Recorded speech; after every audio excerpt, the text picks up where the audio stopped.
So let's talk about making good connections with Parisians.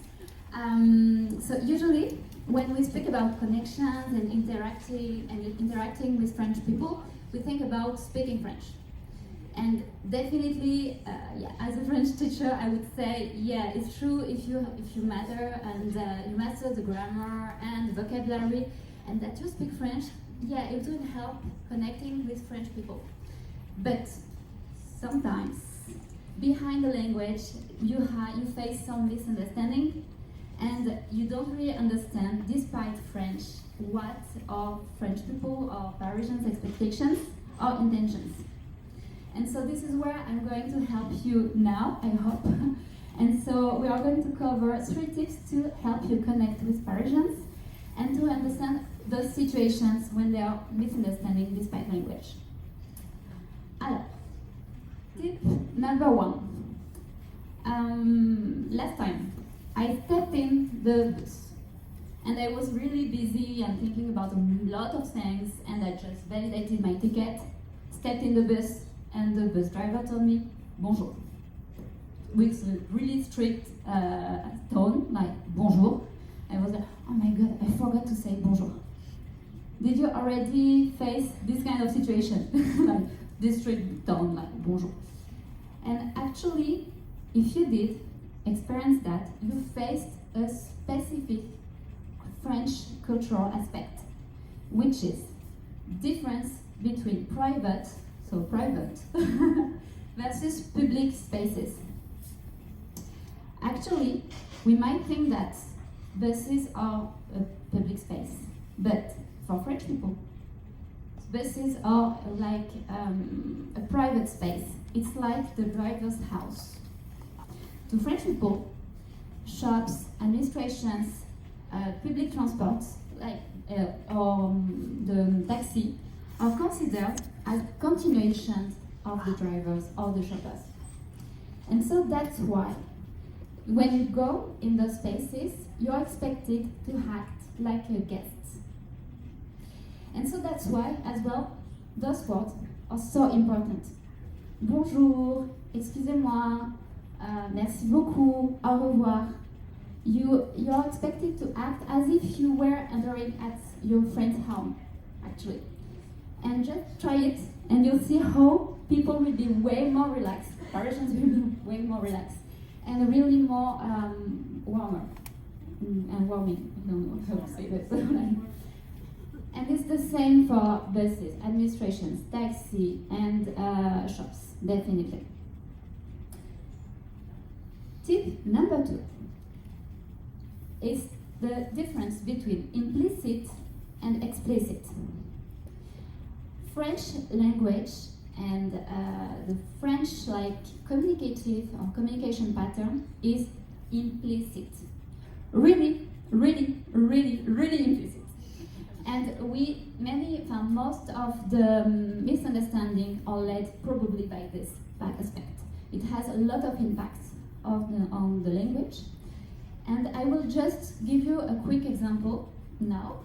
Let's make an experience. If I ask you, ça va? What do you answer? Ça va? Ça va bien? Ça va bien? Ouais, ok. Et toi? Et toi? Okay, so good answer, and it looks like you're doing well, so it's good. But actually, right now, I'm really frustrated because when I ask ça va as a French person, my real question is comment ça va? Meaning, how are you? And so I'm asking closed question. Grammatically, it's a closed question, but implicitly, it's an open question. And I'm expecting something more developed. Yeah, I'm fine. It's really great arriving in Paris, and I'm happy to meet all these people here, and blah blah blah blah blah blah. So, and we do that many times.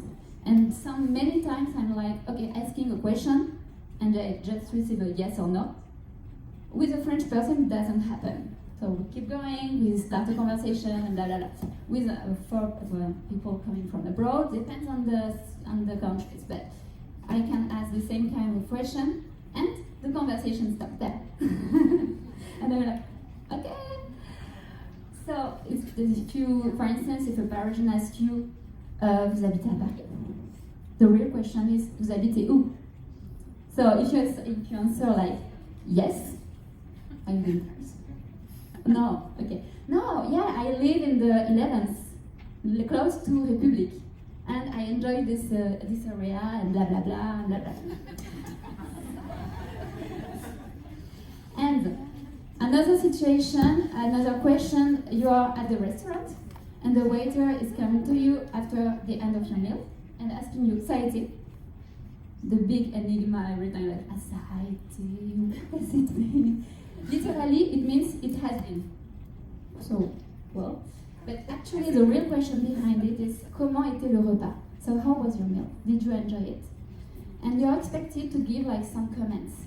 Yeah, it was really good, I enjoyed it, and particularly I don't know, the taste of food, the salsa or whatever. And so you can, this way, you will understand better sometimes why French people are like expecting you more when they ask a question. And you have this like, okay, bizarre and real like feeling. But as well, you can take it as an opportunity next time you have a question, like a cross question, to practice more your French and to develop your answers. And last but not least tip is that bear in mind that Paris is not France. I'm going to share my experience there. Me, like 8 years ago, I arrived in Paris, coming from the south of France. And I am in a trendy coffee shop in the center of Paris, and I order my coffee. And I'm like, okay, alors je vais prendre un latte, non, un crème, c'est peut-être mieux, ouais, un allongé, allez, un cappuccino. And the waiter has been in front of me, like, you know, like, you follow me like the Parisians in fashion, so something like this.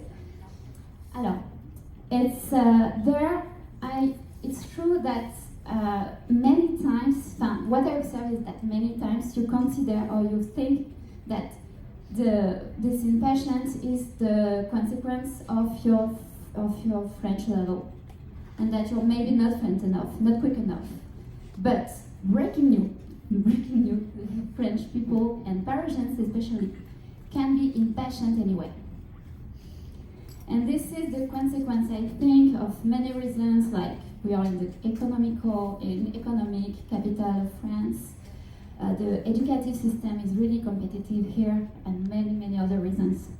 But the result is that many times you can feel the kind of pressure and impatience in shops or at the restaurant or when you speak with your neighbors. But my advice there is that, my tip here is that don't take it personally.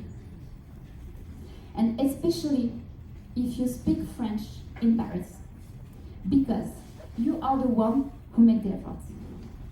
And so you deserve at least some time from Parisians.